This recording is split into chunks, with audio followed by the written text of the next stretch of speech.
some time ago, we were offering an analogy about how you offer a thought, and as you offer that thought or that vibration, it has attraction power, and it will attract to it other things that are like it.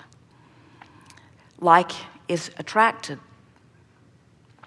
And we said that if you're standing in your moment in time and you are offering what feels like a valid commentary on something, state of the world or the state of your physical body or a state of relationship or a personality trait that you've noticed in another, as you offer that vibration, and we began using the word spew because we wanted you to feel the spewing of it, the offering of it outward, because we wanted you to get the sense of the way it moves out beyond you and affects everything that you walk into for a while.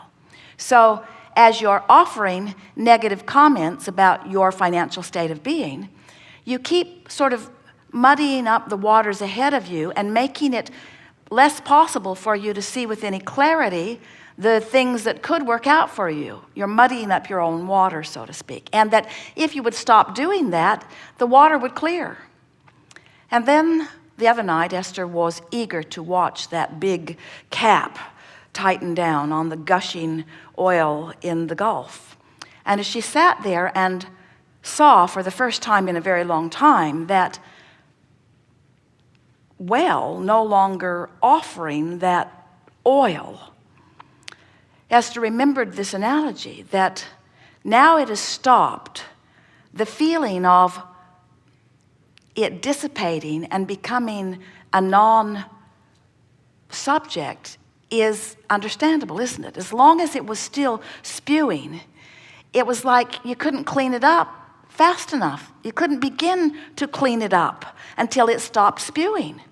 There just weren't enough boats on the planet or enough hoses on the planet or enough containment on the planet. It was just messing the water up faster than anyone could clean it up. And that's what you sometimes do with your negative comments, with your negative beliefs. As they keep coming, you just keep messing up the water. And if you would stop the commentary, it is our promise to you that the natural resources that surround you would clear it. And in that clarity, you will return to who you really are. It's one of the best real-time analogies that has come along for a while. Because you can feel that in your own experience. Have you ever had a relationship and you just keep it stirred up? In other words, every time you think of it, you just get mad all over again? And almost as soon as you think of it, you start talking about it, and then you start remembering, and then other things like it start showing up in your experience, and you think, will I ever, ever, ever be rid of this? Is that negative experience going to follow me? Is it going to dog me all the days of my life? And we say, not as soon as you stop talking about it. Not as soon as you stop thinking about it. Have you ever had, some have, some haven't, men and women both, mostly men, but it happens, a fist fight with someone? Well, they deserved it. We all know they deserved it. But you came to that point where you were actually came to physical blows. But there was a point before you threw that punch that if you had held back from it, it would have been better. It would have been better before your nose was broken, wouldn't it? It would have been better before they put you in jail, wouldn't it? In other words, wouldn't have holding back been better, even though it didn't seem like it in the moment? Thinking back on it, wouldn't have holding back have been better? Have you ever had an argument with someone where you were so right and they thought they were so right, and you were determined to make them understand your rightness, and they were determined to make you understand their rightness, and so you just argued and argued and argued and argued until there was hardly any life left in either one of you? And they didn't understand you, did they? Wouldn't it have been better if you had just held back before you crossed that sensitive line?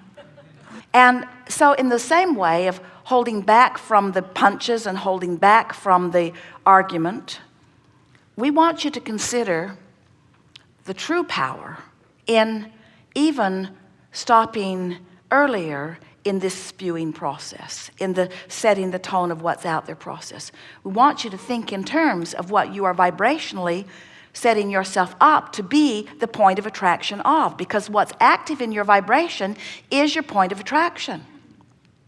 One day a woman argued with us about that. She said, Abraham, I was driving down a very busy freeway, and just to prove her point to us about how positive she was and how screwy law of attraction was, she said, and I was listening to one of your recordings at the time. Doesn't get any more positive than that. I was listening to your recording, and I was pulled over by a police officer and given a ticket. And we said, what was the ticket for? And she said, not wearing a seatbelt. And we said, what do you think about that? And she said, I think it's absurd. I don't think I should have to wear my seatbelt. I think I was born into the land of the free and the home of the brave, and I think I should be able to be brave enough and free enough to drive around without my seatbelt on. I don't think it's anybody else's business whether I wear a seatbelt or not. I don't know what he thought he was doing, pulling me over. I wasn't causing anyone. She got quite animated quite fast. And it became quite evident that even though she was listening to one of our recordings, she had something unresolved percolating there in her vibrational pattern.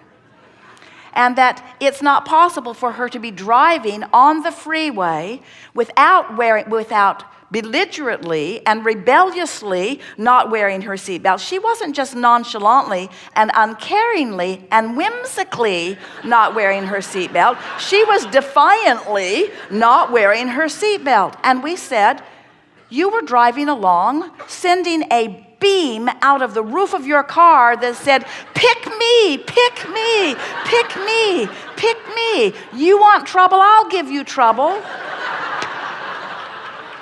And here's this policeman. He is actually in a much better state of mind than she was. He was out trolling for revenue.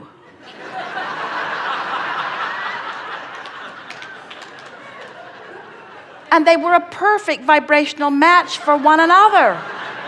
Law of attraction brought them together in the precise way that law of attraction always does. It was perfect co-creation.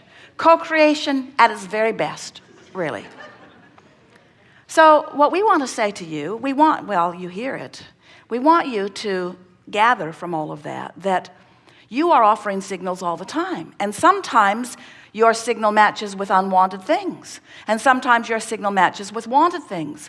And when the signal that you're offering really resonates with the wholeness of who you are, you feel wonderful. But even more important, well, there is nothing more important than feeling wonderful, but even more evident is manifestations have to match that signal of alignment. They just have to. You can't get something unwanted when you are tuned in, tapped in, turned on with who you are.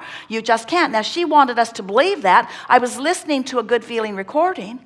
We said, that's like putting a happy face sticker on your empty gas gauge just because it bothers you to see the tank empty. Now you've got a happy face sticker on it. It's not so troublesome, but it won't keep you from running out of gas. And the same thing is true of your vibrational patterns. In other words, we want you to become more aware of what you're offering vibrationally.